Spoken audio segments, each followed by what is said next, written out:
Yesus Yesus. Kita bersyukur dapat kembali di sini untuk dapat memuji dan memuliakan nama Tuhan. Sebelum kita masuk dalam pujian, mari kita berdoa. Bapa yang baik, Bapa yang kami sembah di dalam nama Yesus Kristus Tuhan.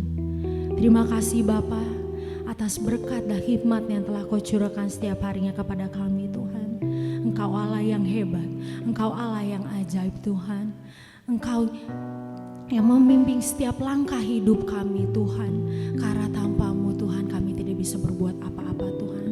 Ampuni setiap dosa kami Tuhan, kami manusia berdosa Tuhan. Tuhan, Kau pimpin Tuhan kebaktian di pagi hari ini Tuhan. Dari awal, pertengahan hingga akhirnya Tuhan dapat berjalan dengan baik Tuhan. Berkati juga untuk pembawa firman Tuhan nanti Tuhan. Bapak Leri yang akan membawakan firman Tuhan, Tuhan Kau pimpin Tuhan agar firman Tuhan yang disampaikan Tuhan sesuai dengan kehendak-Mu saja Tuhan, dan bagi rema bagi kami semua Tuhan. Terima kasih Yesus, hanya di dalam nama-Mu saja kami ucap syukur. Amin. Bapak Ibu, sebelum kita naikkan pujian, mari kita baca bersama-sama dari Yohanes 4 ayat 23 sampai 24. Tetapi saatnya akan datang dan sudah tiba sekarang, bahwa penyembahan benar akan menyembah Bapa dalam roh dan kebenaran. Sebab Bapa menghendaki penyembahan demikian. Allah itu roh, dan barang siapa menyembah Dia harus menyembahnya dalam roh dan kebenaran. Mari Bapak Ibu kita menyembah Tuhan dalam roh dan kebenaran, karena oleh kuasa darahnya kita diselamatkan dari belenggu dosa. Kita angkat pujian, kita masuk dalam hadirat-Nya Tuhan oleh kuasa darah.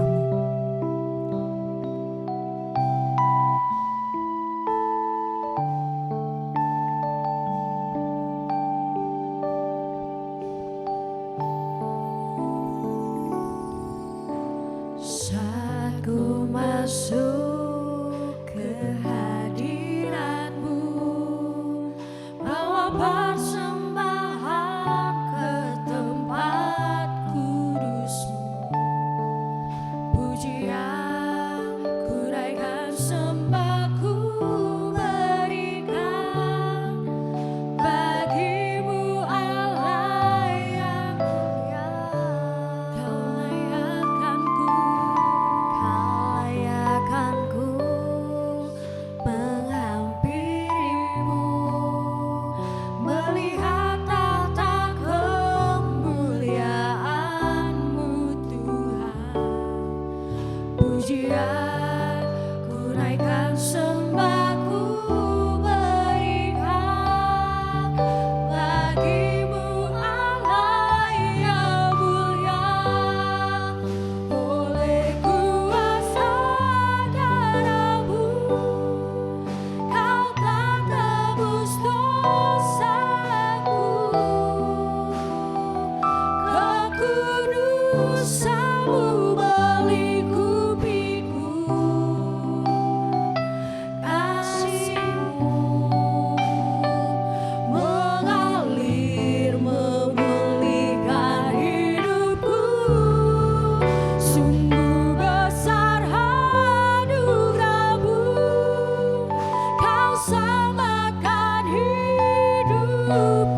saudara saya undang untuk bangkit berdiri.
Bapak Ibu untuk duduk kembali. Kita mau lebih semangat lagi, kita mau memuji Tuhan. Ku kan bangkit.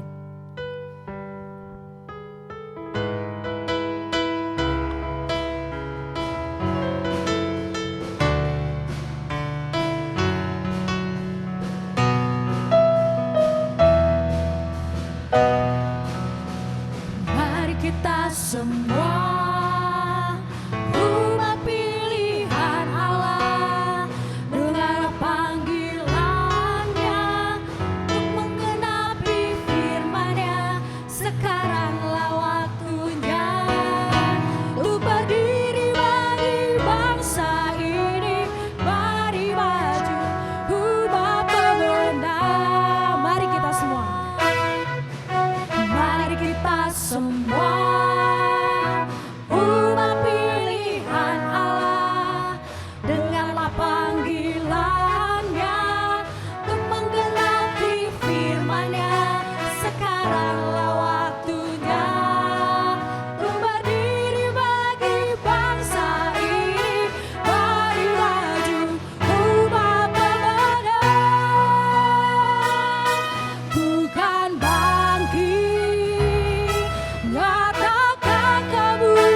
semua. Mari Bapak Ibu kita mau puji Tuhan. Mari kita semua umat pilihan Allah, dengarlah panggilannya untuk menggenapi firman-Nya. Sekaranglah waktunya untuk berdiri bagi bangsa ini. Mari maju ubah bebenah. Mari kita semua.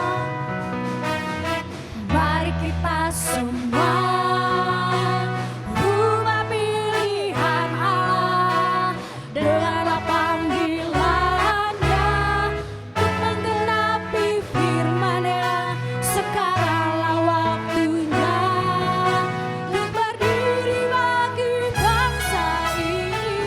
Mari maju umat bebenah, bukan bangkit, nyatakan kemuliaan-Nya.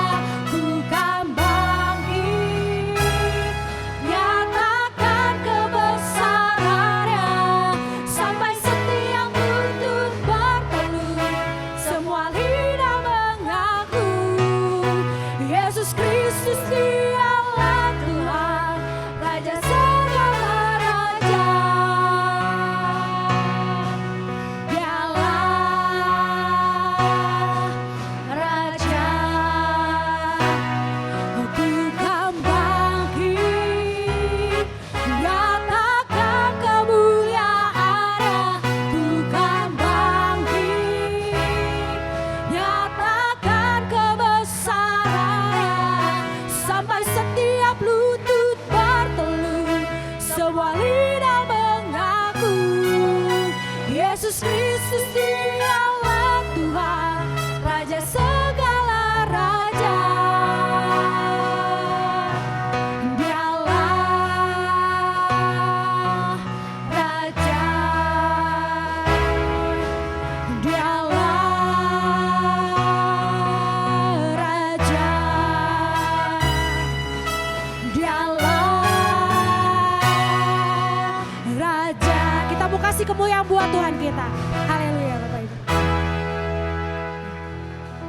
Ya Bapak Ibu, sebelum kita masuk dalam firman Tuhan, kita mau naikkan pujian. Kita tahu Allah kita adalah Allah yang luar biasa. Ia bangkit dan hidup buat kita dan memberikan pengharapan yang baru dan keselamatan bagi yang percaya kepadanya. Kita angkat pujian, Tuhan penebusku.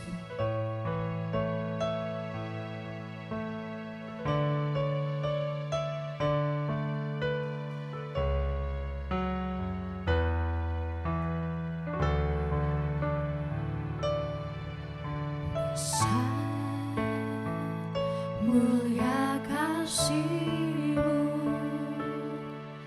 Kau korbankan hidupku, curahkan darah-Mu sebagai ganti dosaku. Kau berikan harapan di dalam kesesakan. Agunglah perbuatan-Mu, Yesus Tuhan penebusku. Karena kasih-Mu yang selamatkanku, menyucikan dan menebus hidupku. Ku naikkan syukur, mengorbankan Nama-Mu, Maha mulia dan terindah Kau, Yesus. Besar mulia kasih. Saya perintahkan untuk Bapak Ibu untuk bangkit berdiri. Besar mulia kasih-Mu, Kau korbankan hidupku, curahkan darah-Mu sebagai ganti dosaku. Kau berikan harapan di dalam kesesakan. Agunglah perbuatan-Mu, Yesus Tuhan penebusku. Karena kasih-Mu yang selamatkanku, menyucikan dan menebus hidupku. Ku naikkan syukur, mengorbankan Nama-Mu, Maha mulia dan terindah Kau. Karena kasih-Mu yang selamatkanku, menyucikan dan menebus hidupku. Ku naikkan syukur, mengorbankan Nama-Mu, Maha mulia dan terindah Kau.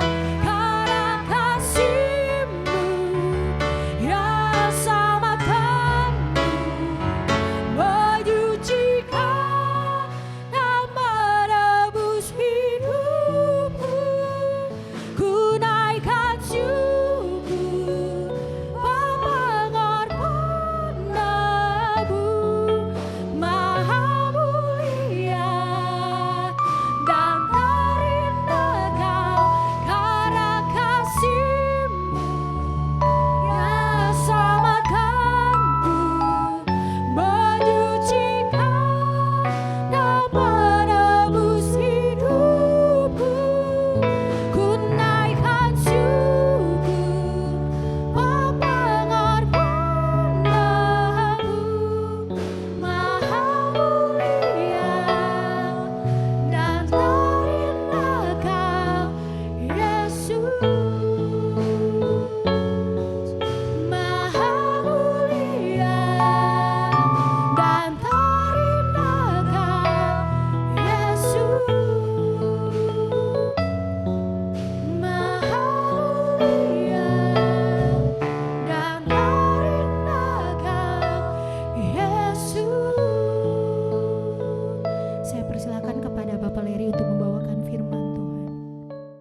Kita akan berdoa, kita akan tundukkan kepala kita. Kami menikmati anugerah-Mu atas kami hari ini Tuhan. Kami diberikan kesempatan untuk kami bisa bersama-sama bersekutu dengan Tuhan di dalam ibadah pagi hari ini. Tuhan, kami sudah menaikkan puji-pujian kami. Kami mau masuk dalam pemberitaan firman Tuhan.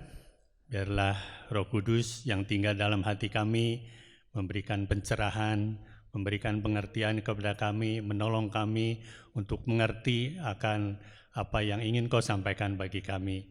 Biarlah Tuhan, pagi hari ini kami boleh mendapatkan berkat rohani daripada Engkau sendiri. Terima kasih Tuhan buat kesempatan yang luar biasa yang sudah Engkau sediakan bagi kami. Kami mau duduk diam di bawah kaki-Mu, kami siap mendengarkan firman Tuhan, dan di dalam nama Yesus Kristus kami mengucap syukur dan berdoa. Amin. Silakan duduk saudara sekalian, selamat pagi. Saudara, firman Tuhan pagi hari ini saya beri tema berharga dan bernilai di mata Tuhan. Ya, saudara, kita akan baca beberapa ayat. Ayatnya agak panjang nanti ya.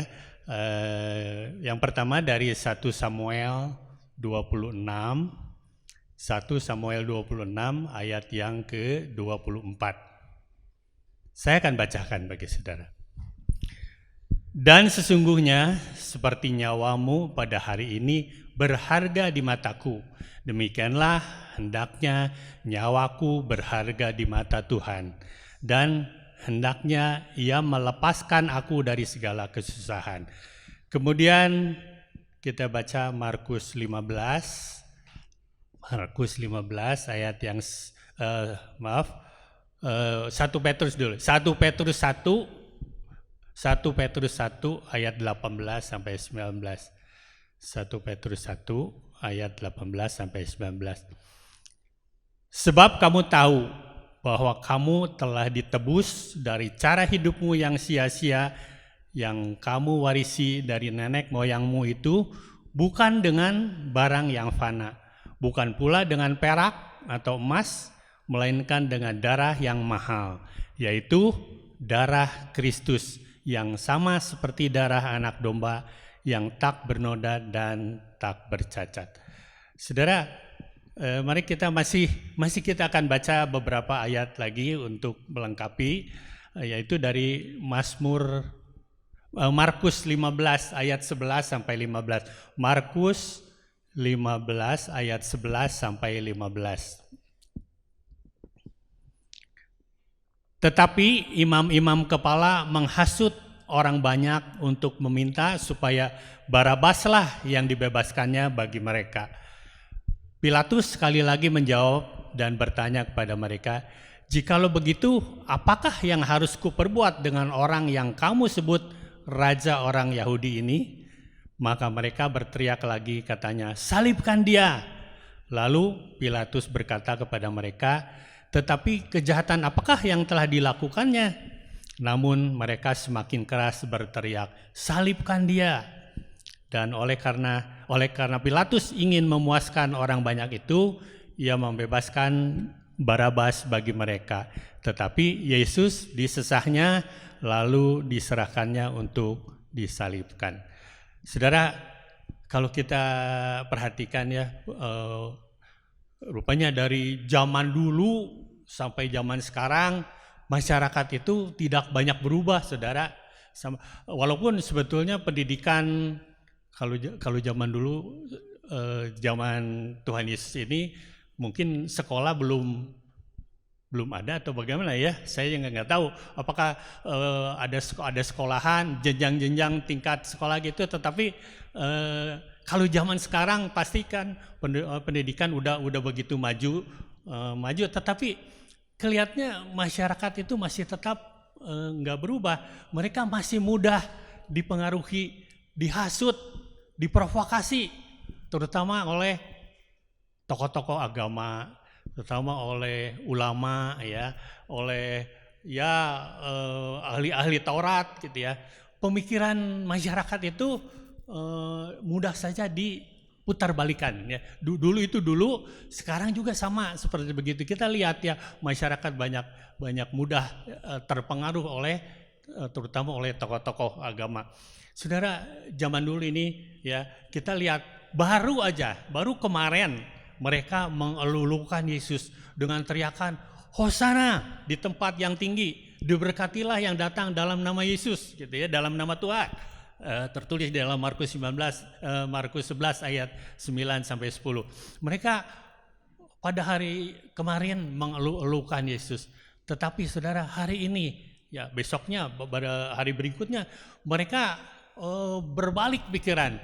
Mereka imam-imam kepala, tua-tua, ahli Taurat dan seluruh mahkamah agama ya, sepakat mereka untuk menuduh Yesus adalah penista agama. Ya, saudara, Yesus dianggap mengajarkan ajaran sesat ya, dan mereka atau Tuhan Yesus menyatakan bahwa ia Mesias orang Yahudi gitu ya. Jadi mereka nggak percaya bahwa Yesus itu adalah Mesias, sehingga mereka menganggap Yesus ini mengajarkan sesuatu yang tidak sesuai dengan apa yang mereka ajari pada waktu itu ya. Padahal saudara, mereka menyaksikan bahwa Tuhan itu sendiri telah membuat keajaiban-keajaiban. Tuhan itu sudah mengadakan mujizat yang dilakukan oleh Tuhan Yesus di hadapan mereka. Yang sakit disembuhkan, yang buta dicelikan, bahkan saudara, yang mati dibangkitkan. Mereka melihat mujizat itu, tetapi mereka tidak percaya siapakah Yesus itu. Malah mereka menuduh bahwa Yesus adalah penista agama mereka. Ya, saudara, kita maklum kalau orang-orang tidak mudah percaya dengan hal-hal yang baru, barangkali yang mengusik tradisi-tradisi daripada orang-orang pada waktu itu ya. Saudara, mungkin kita juga akan sama seperti mereka kalau kita hidup di zaman itu ya. Beruntung saudara, kita hidup di zaman anugerah, zaman sekarang ini yang sudah mengetahui dan percaya pada Yesus ya. Itu adalah satu anugerah yang diberikan bagi kita semua. Saudara, kita tidak melihat, kalau zaman dulu itu kan nyata-nyata ya, Tuhan itu ada dan bisa dilihat tindakan-tindakannya. Kalau kita sekarang, kita hanya tahu dari Alkitab saja ya.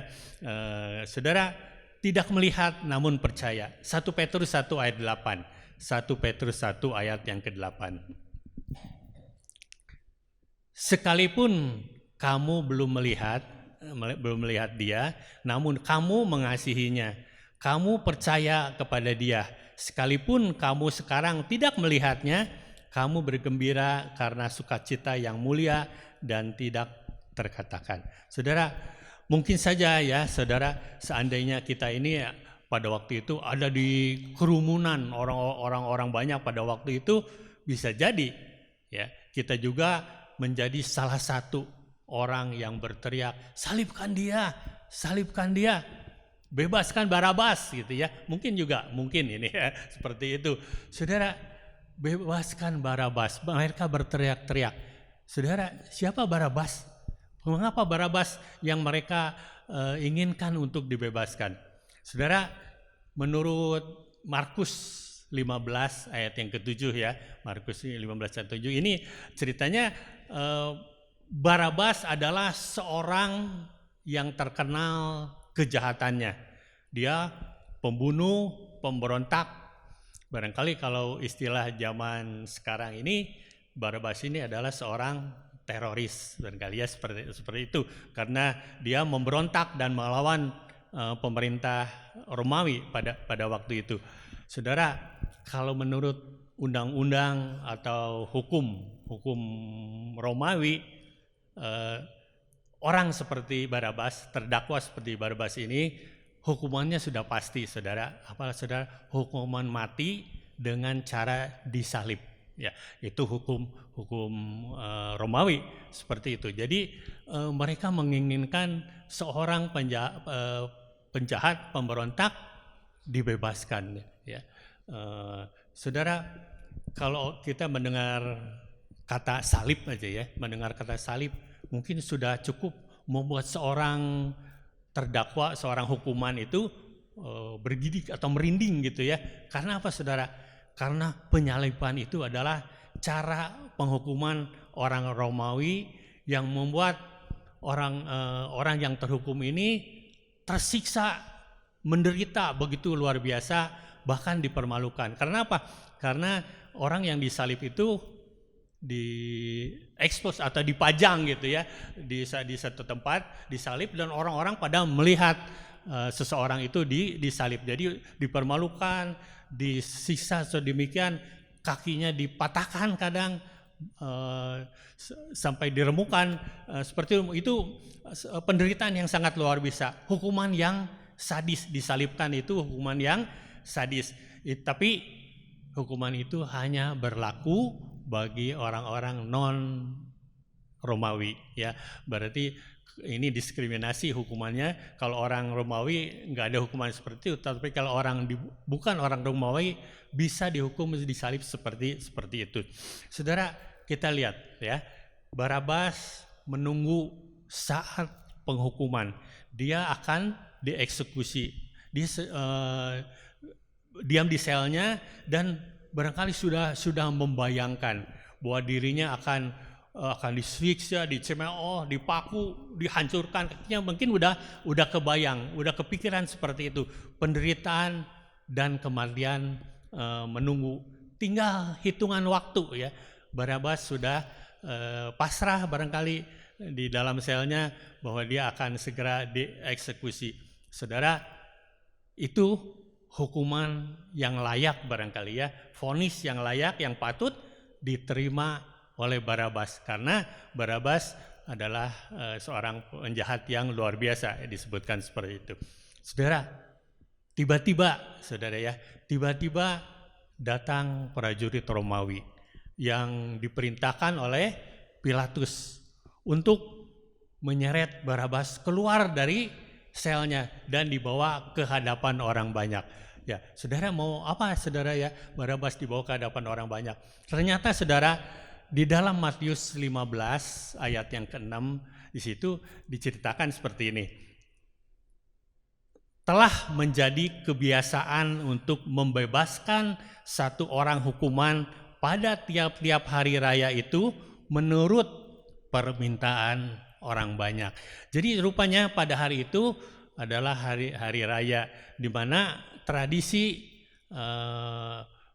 untuk membebaskan seorang penjahat menurut kehendak orang-orang banyak, menurut masyarakat gitu ya. Masyarakat menginginkan bahwa seseorang itu akan dibebaskan, dipilih. Itu tiap-tiap hari raya seperti itu. Ya, saudara, hari itu ada dua kandidat. Ya, hari itu ada dua calon yang akan dipilih. Gitu. Yang mana yang akan dibebaskan. Salah seorang yang akan dibebaskan menurut permintaan orang banyak ini ya. Jadi pengadilannya pengadilan massa gitu ya. Saudara, barangkali tidak terlintas sedikit pun di dalam pikiran Barabas bahwa dia akan dibebaskan. Karena apa saudara? Karena kandidat yang lain ya, yang satunya itu adalah Yesus Kristus yang pasti jauh lebih baik. Barabas pasti pikir Yesus itu pasti lebih baik dari dirinya. Memang Yesus dituduhkan juga sebagai pemberontak, tetapi Yesus Kristus tidak ada apa-apanya dibandingkan dengan Barabas, seorang penjahat, seorang pembunuh yang jelas-jelas dia ini kejahatannya ya di masyarakat sudah mengetahui, penguasa Romawi pun sudah mengetahuinya. Dan bukti yang ada sudah lebih dari cukup untuk membawa Barabas ke hukuman mati itu, saudara ya. Saudara, Barabas tidak memiliki harapan, tinggal menunggu ajal di depan mata. Sebentar lagi dia akan dihukum. Namun, saudara, tiba-tiba dia mendapat pembebasan yang tak bersyarat. Saudara, Barabas seorang penjahat yang sudah ngebayangin akan hukumannya yang sadis itu, tetapi tiba-tiba mendapat pembebasan yang tak bersyarat. Bukan hukuman pencobaan gitu ya, bukan ditangguhkan hukumannya, enggak, ataupun barangkali remisi pengurangan hukuman, tidak seperti itu. Betul-betul Barabas mendapat bebas murni, totally free, bebas murni, saudara ya, luar biasa ya, nggak nyangka gitu Barabas seperti itu. Sebenarnya Barabas kalau ya pada waktu itu kan setiap ada hari raya itu 2 orang dipilih, dan Barabas ini tidak punya kualifikasi atau alasan apapun ya, atau kelebihan apapun untuk dipilih orang banyak untuk dibebaskan gitu. Nggak ada mendingnya gitu Barabas. Tapi kita lihat ironis juga ya, Barabas yang seorang penjahat ternyata dipilih orang banyak untuk dibebaskan walaupun kejahatannya yang luar biasa. Lukas 23 ayat 24-25 mengatakan begini. Lalu Pilatus memutuskan supaya tuntutan mereka dikabulkan. Jadi ini tuntutan massa ya, masyarakat. Dan ia melepaskan orang yang dimasukkan ke dalam penjara karena pemberontakan dan pembunuhan itu sesuai dengan tuntutan mereka. Tetapi Yesus diserahkan kepada mereka untuk diperlakukan semau-maunya. Aduh, saudara ya, pengadilan apa ya model begini begitu ya. Kalau zaman dulu kita lihat rasanya nggak adil gitu. Tapi memang itulah yang terjadi. Jadi kita lihat Yesus diserahkan untuk disalibkan dan Barabas dibebaskan. Yang tidak bersalah disalibkan, sementara yang bersalah dibebaskan. Ya, saudara, siapakah sih sebenarnya Barabas itu? Barabas yang mendapatkan anugerah yang luar biasa, yang beruntung menerima anugerah seperti ini. Siapakah Barabas itu, saudara? Saya mau beritahu saudara ya, Barabas itu adalah kita, saudara. Barabas kita adalah Barabas itu. Saudara, saudara dan saya adalah Barabas. Semua kita adalah Barabas. Kita semua telah berbuat dosa dan telah kehilangan kemuliaan Allah. Roma 3 ayat 23 seperti itu. Saudara, yang beruntung mendapat anugerah keselamatan atau dibebaskan dari hukuman, ya Barabas itu adalah kita semua, saudara ya. Kita semua adalah orang-orang yang seharusnya mendapat hukuman mati. Kita semua layak untuk barangkali disalibkan, seperti itu ya. Namun Yesus Kristus, domba yang tidak berdosa, domba Allah yang telah datang, dia telah menggantikan tempat Barabas. Yesus disalibkan, Yesus menggantikan tempat Barabas, ya hukuman Barabas, dan Barabas sekarang sudah dibebaskan. Demikian juga dengan kita, saudara.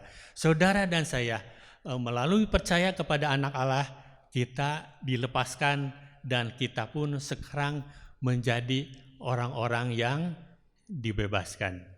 Saudara, kita perhatikan apa yang firman Allah katakan di dalam Efesus 2. Efesus 2 ayat 1 sampai 10. Ini agak panjang, tapi kita akan baca Efesus 2 ayat 1 sampai 10.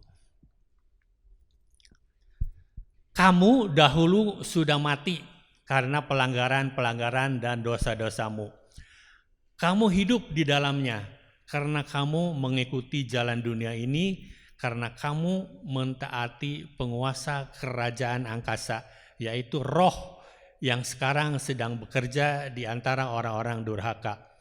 Sebenarnya dahulu kami semua juga terhitung di antara mereka, ketika kami hidup di dalam hawa nafsu daging dan menuruti kehendak daging dan pikiran kami yang jahat.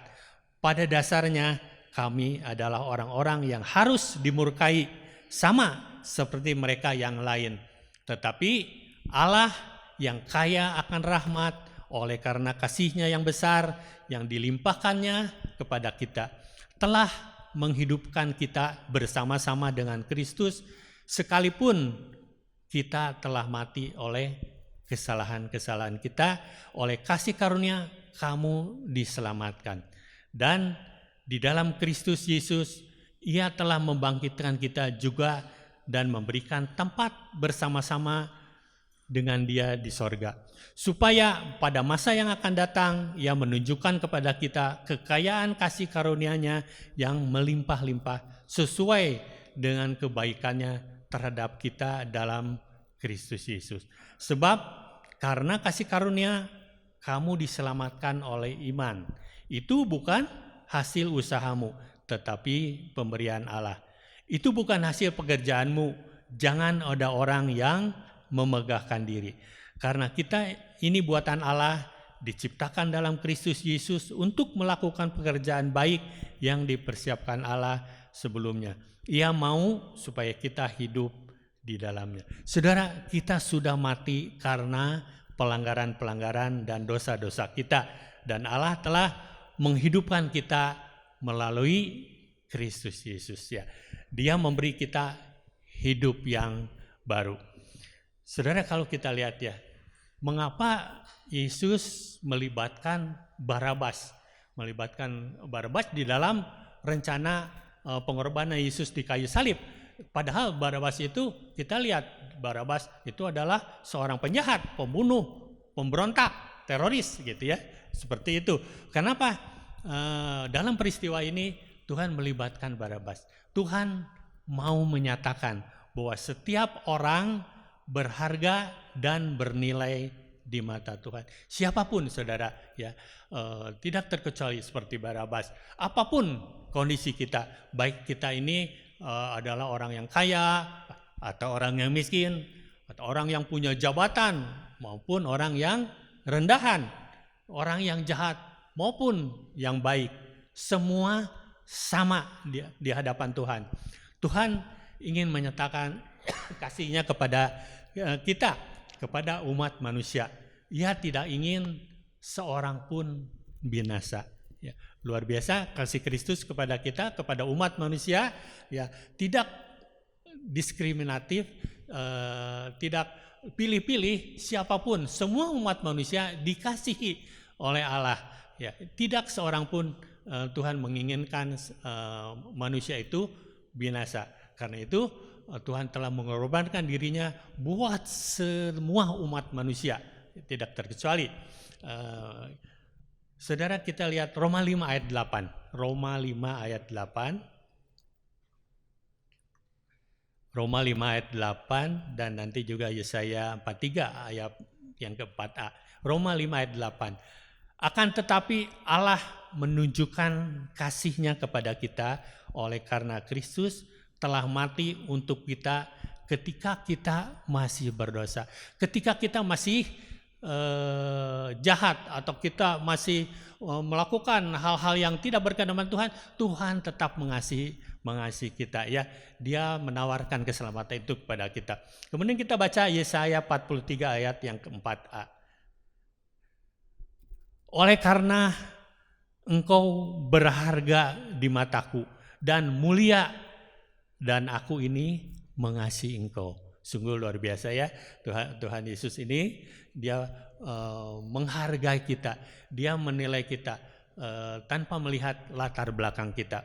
Ya, saudara, kalau kita pikirkan sebenarnya kalau kita tadi dikatakan kita ini berharga loh ya, di mata kita bernilai di mata Tuhan. Kalau begitu seberapa sih berharga dan seberapa sih bernilainya kita ini sesungguhnya? Ya, saudara, untuk mengetahui apakah kita ini bernilai atau berharga di mata Tuhan, kita belajar dari cara orang menilai suatu benda ya. Begini, menilai sebuah benda bisa kita lihat di sebuah acara pelelangan. Saudara sering lihat ya, kalau di televisi juga ada pelelangan barang-barang gitu ya. Misalnya seperti ini. Saudara, ada sebuah lukisan. Lukisan itu lukisan karya Pablo Picasso. Saudara barangkali tahu ya, Pablo Picasso itu lukisannya kayak apa, saudara? Lukisannya menurut saya teparugu, saudara ya. Pablo Picasso itu abstrak gitu, gambarnya aneh-aneh lah, nggak ada indahnya lah begitu ya, aut-autan. Saya pikir cucu saya juga bisa lah bikin gambar-gambar lukisan yang seperti Pablo Picasso bikin gitu ya, lukisan. Itu menurut saya ya, karena apa saudara? Karena ternyata penilaiannya lain begini. Saudara, berapakah nilai atau harga lukisan Pablo Picasso? Ya, saya telusuri saudara ya di Google, harganya fantastis. Buat lukisan yang dalam tanda kutip teparugu, nggak berbentuk lah gitu ya, abstrak, ternyata harganya mahal sekali saudara. Yang termahal saya lihat, cari lukisan Pablo Picasso yang termahal, harganya 2,5 triliun. Lukisan yang seperti itu harganya bisa mencapai 2,5 triliun. Nilai atau harga yang sangat mahal gitu ya untuk sebuah lukisan. Saudara, mengapa harga dan nilainya begitu tinggi nilainya? 2,5 triliun itu bukan uang sedikit gitu ya. 2,5 triliun itu luar biasa. Seumur kita, saya gitu nggak akan pernah melihat barangkali uang 2,5 triliun seperti itu. Tetapi ada orang yang mau membeli lukisan yang seperti itu seharga 2,5 triliun. Kalau Picasso masih masih hidup, wah pasti dia bangga. Lukisan yang mungkin dia bikin asal-asalan barangkali gitu ya, asal-asalan aja, harganya 2,5 triliun. Soalnya nilai lukisan itu ditentukan oleh apa saudara?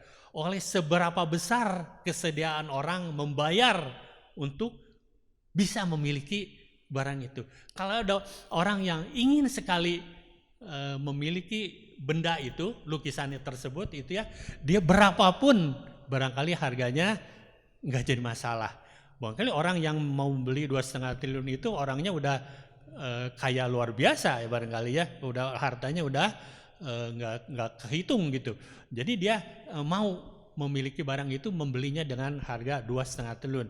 Saudara, bagi sebagian orang yang nggak ngerti tentang karya lukisan seperti saya, nggak ngerti, tentu saya wah gitu ya, masa sih gitu seperti itu ya.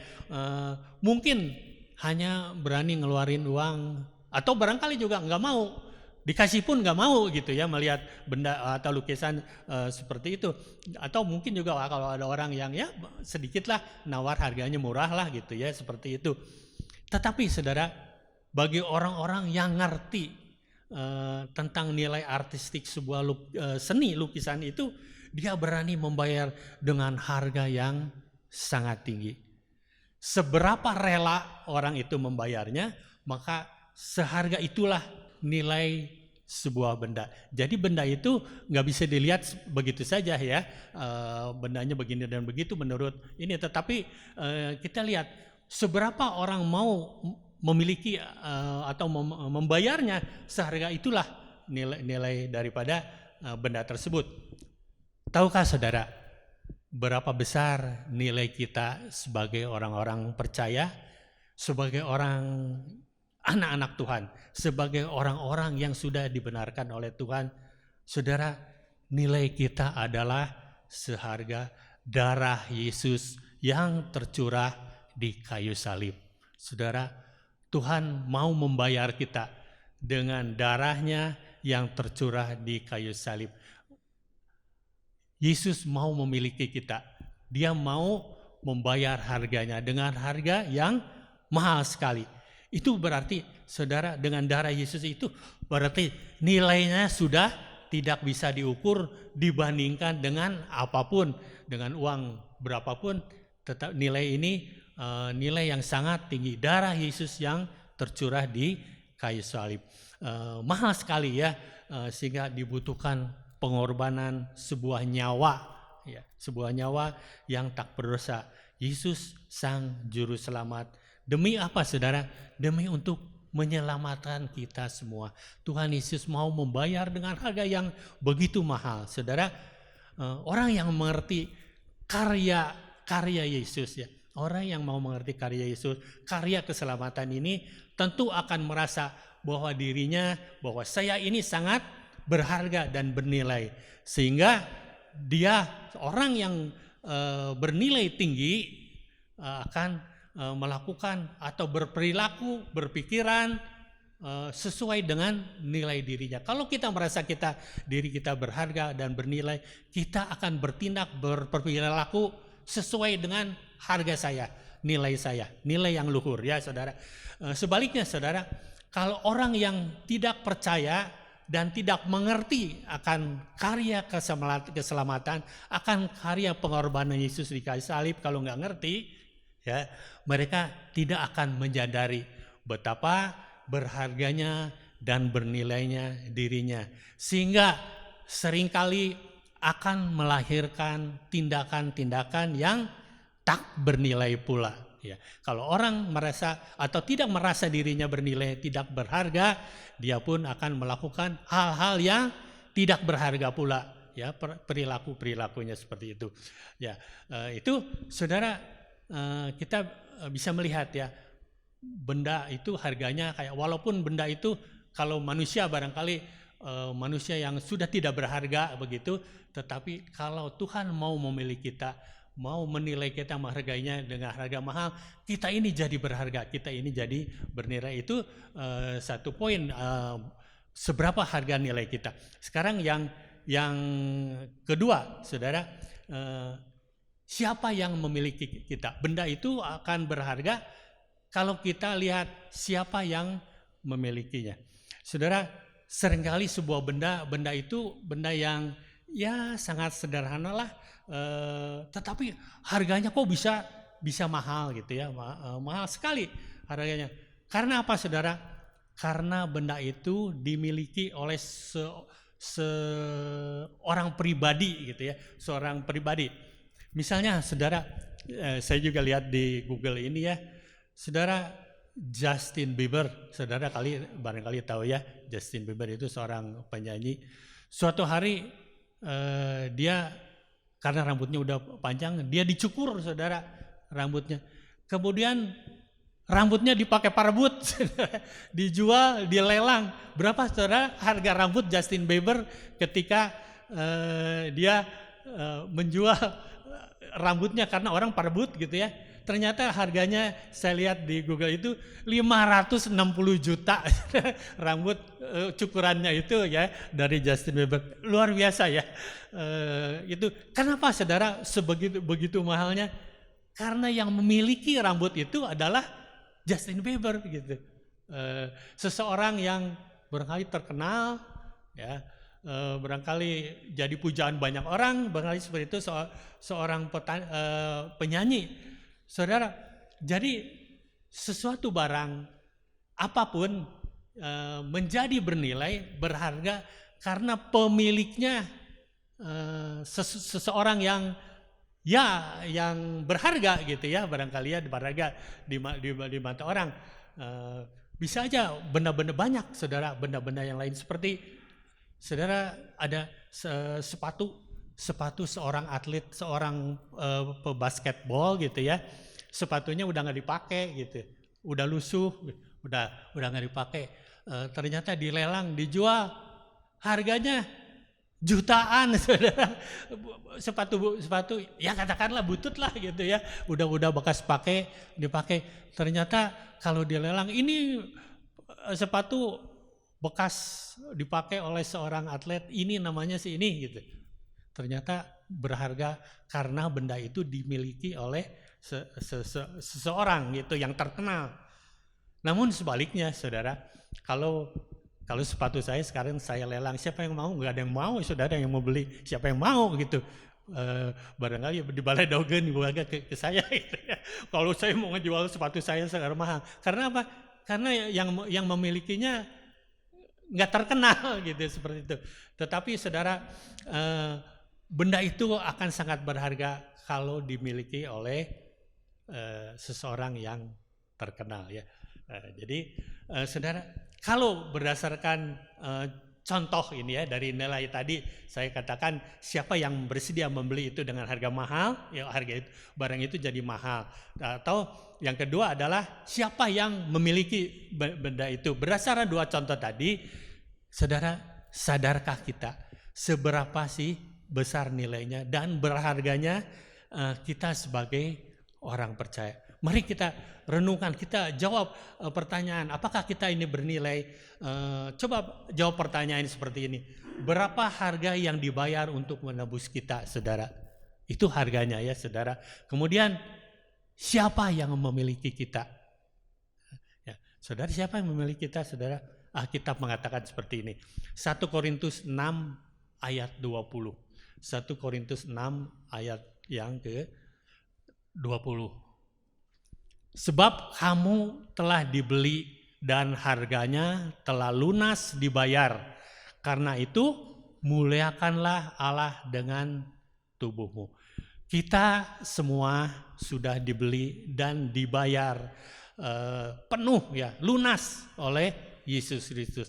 Kita jadi milik Kristus. Kita sekarang jadi milik Kristus karena sudah dibeli oleh Yesus. Ya, kita jadi milik. Ingat ya, saudara, siapa yang menjadi yang memiliki kita? Yesus Kristus. Saudara, kita jadi milik Kristus, yaitu seorang raja di atas segala raja. Salib telah membuktikan betapa bernilainya diri kita ini. Ingat saudara, Yesus Kristus tidak mati untuk sebuah barang yang murahan. Ya. Yesus mati untuk sesuatu yang berharga. Ya. Yesus Kristus sungguh mengasihi kita, bukan dengan kata-kata, tetapi dengan memberikan nyawanya bagi kita. Saudara, namun sayang ya saudara ya, betapa seringnya juga orang Kristen hanya melihat pengorbanan Kristus itu sebagai pengorbanan yang hanya bermakna sesaat. Ya. Pengorbanan Kristus itu nggak ada artinya gitu bagi seseorang. Mungkin pemikirannya begini, yang penting mah saya sudah bebas, saya sudah ditebus oleh Tuhan, saya sudah diselamatkan. Udah aja seperti itu ya. Kemudian ya udah, kita nggak mau sungguh-sungguh melakukan sesuatu untuk Tuhan. Bagaimana balasan kita kepada Tuhan yang telah menghargai kita begitu berharga dan bernilai, tetapi pengorbanan Kristus itu kita anggap artinya hanya arti yang sesaat aja. Melihat pengorbanan Kristus itu hanya untuk kepentingan dirinya sendiri. Penebusan Kristus dipahami sempit oleh sebagian orang. Mungkin dianggapnya sebagai berkat yang mendatangkan kemakmuran barangkali. Wah, Tuhan sudah menebus saya, sudah ini Tuhan pasti memberkati saya. Barangkali pemikirannya hanya sebatas itu. Atau saya sudah percaya kepada Tuhan. Untuk apa? Ya untuk kesembuhan penyakit saya. Hanya untuk kesehatan saya sendiri. Untuk kesuksesan saya di dalam bisnis belaka lah. Mungkin gitu ya. Saya ikut Tuhan karena barangkali untuk kalau saya ikut Tuhan, bisnis saya pasti diberkati. Barangkali hanya seperti itu pengertiannya.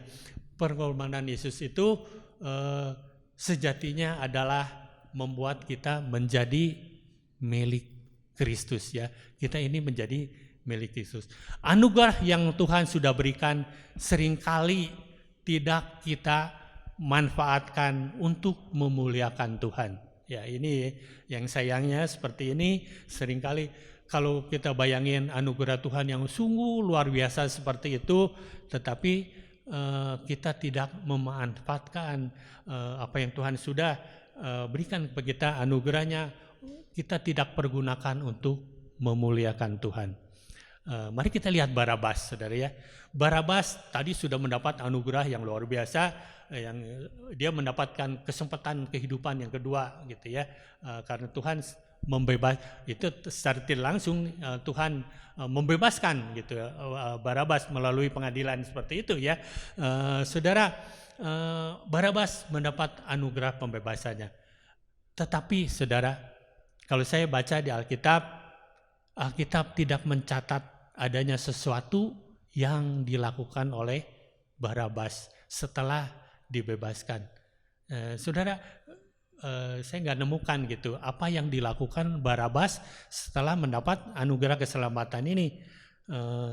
Ternyata nggak tercatat apa-apa ya. Di Alkitab tidak mencatat apa yang dilakukan selanjutnya oleh Barabas yang sudah mendapat anugerah keselamatan ini. Saudara, bahkan kalau kita lihat di Kisah Para Rasul, Rasul Petrus ini di dalam khotbahnya masih menyebutkan bahwa Barabas itu seorang yang jahat. Ya, itu dalam khotbah berikutnya gitu, Rasul Petrus mengatakan masih seperti itu. Alkitab hanya menyebutkan pembebasan Barabas dan itulah kisah akhirnya, nggak ada apa-apanya. Ya. Saudara, berbeda dengan Rasul Paulus. Rasul Paulus juga sama, saudara. Dia seorang pembunuh, seorang penganiaya umat Tuhan, gitu ya, jemaat. Tetapi akhirnya dia menjadi pelayan Tuhan dan dicatat di dalam Alkitab kita, dalam kitab suci kita.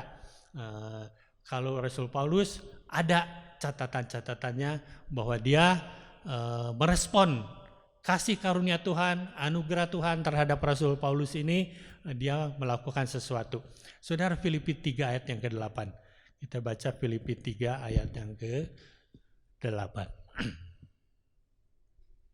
Rasul Paulus mengatakan seperti ini.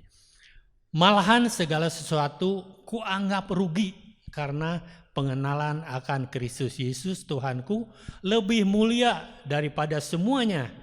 Oleh karena dialah aku telah melepaskan semuanya itu dan menganggapnya sampah supaya aku memperoleh Kristus.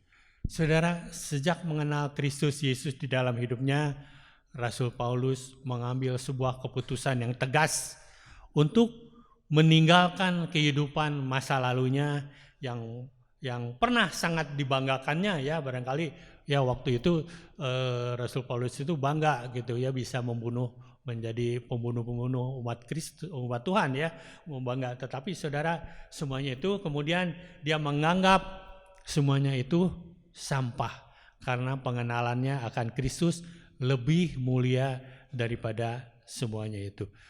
Saudara, orang yang memandang dirinya sebagai ciptaan baru di dalam Kristus tidak lagi mencampur adukan kehidupan barunya yang bernilai tinggi dengan kehidupannya masa lalu yang kotor. Sekarang sudah menjadi orang yang baru begitu ya, perilakunya, tindakan-tindakannya disesuaikan dengan nilai harga diri kita. Sebaliknya saudara, barangkali orang yang memandang dirinya tidak bernilai ya, akan selalu melahirkan hal-hal yang kotor. Orang yang merasa atau tidak merasa dirinya bernilai akan melakukan hal-hal yang kotor, yang jahat, yang tidak berkenan di hadapan Tuhan dan tidak memuliakan Tuhan. Jadi saudara, mungkin saya akan bertanya pada saudara, apakah seberapakah nilai kita sebenarnya? Kita sudah mengetahui kita sangat bernilai, kita sangat berharga. Mari kita sesuaikan saudara diri kita yang bernilai berharga tinggi ini dengan perilaku di dalam kehidupan kita. Perilaku kita, tindakan-tindakan kita sesuaikan dengan nilai kita, nilai yang berharga, nilai yang luhur. Kita akan berbuat sesuatu yang luhur pula. Ya, saudara, saya akan tutup dengan sebuah ayat ya, seperti yang Rasul Paulus katakan di dalam Galatia 2 ayat yang ke-20. Galatia 2 ayat yang ke-20. Namun aku hidup, tetapi bukan lagi aku sendiri yang hidup, melainkan Kristus yang hidup di dalam aku. Dan hidupku yang kuhidupi sekarang di dalam daging adalah hidup oleh iman dalam Anak Allah yang telah mengasihi aku dan telah menyerahkan dirinya untuk aku. Amin. Saudara, kita akan berdoa. Kami bersyukur Tuhan, hari ini kami mengetahui sungguh kami adalah pribadi-pribadi yang sangat berharga, sangat bernilai di hadapan Engkau sendiri. Tuhan, ampuni kami, seringkali kami tidak melakukan hal-hal yang seperti Engkau nilai diri kami. Engkau telah menghargai kami, namun kami tidak menghargai Engkau sebagai Tuhan. Hari ini kami melakukan hal-hal yang tidak berkenan Tuhan. Biarlah Tuhan melalui firman Tuhan pagi hari ini kami mau menyadari betapa kami berharga di mata Tuhan, sehingga kami harus melakukan atau kami hidup kudus di hadapan Tuhan. Bukan lagi kami yang hidup, tetapi Engkau yang hidup di dalam kami. Terima kasih Tuhan buat firman Tuhan yang boleh kami dengar pada pagi hari ini, dan kami naikkan syukur kami, ucapan syukur kami di dalam nama Yesus Kristus. Kami mengucap syukur dan berdoa. Amin. Saya serahkan pada Pak Yohanes. Kembali kita bersyukur buat anugerah yang Tuhan limpahkan kepada kita. Kalau saudara dan saya bisa mengenal Tuhan Yesus dan kemudian menjadi pengiring Tuhan Yesus bukan karena kegagahan kita. Jadi kita tidak bisa berbangga diri. Semuanya karena anugerah daripada Tuhan. Yang Tuhan sudah limpahkan kepada kita. Dia tidak peduli dengan segala kekurangan kita. Dengan belas kasihan pengampunan, Dia memberikan kepada kita satu kemenangan untuk bisa bersama-sama beribadat kepada Tuhan. Saudara, mari kita peliharakan kesetiaan kita mengiring pada Tuhan maupun melalui pekerjaan Tuhan. Di zaman akhir yang penuh dengan kesulitan ini, kita percaya, kita yakin Tuhan tetap menyertai kehidupan kita, orang-orang yang percaya. Sebagai akhir dari ibadah kita, mari saya ajak saudara bersama-sama menyanyikan satu pujian, satu kur yang sudah lama juga tidak pernah dinyanyikan. Kemenanganlah, kemenanganlah. Saya undang jemaat bangkit berdiri. Sudah ingat? Kemenanganlah, kemenanganlah, oleh darah Yesus kemenanganlah. Harap pada Tuhan, iblis mundurlah, oleh percaya kemenanganlah. Kemenanganlah, kemenanganlah, oleh darah Yesus kemenanganlah. Harap pada Tuhan, iblis mundurlah, oleh percaya kemenanganlah.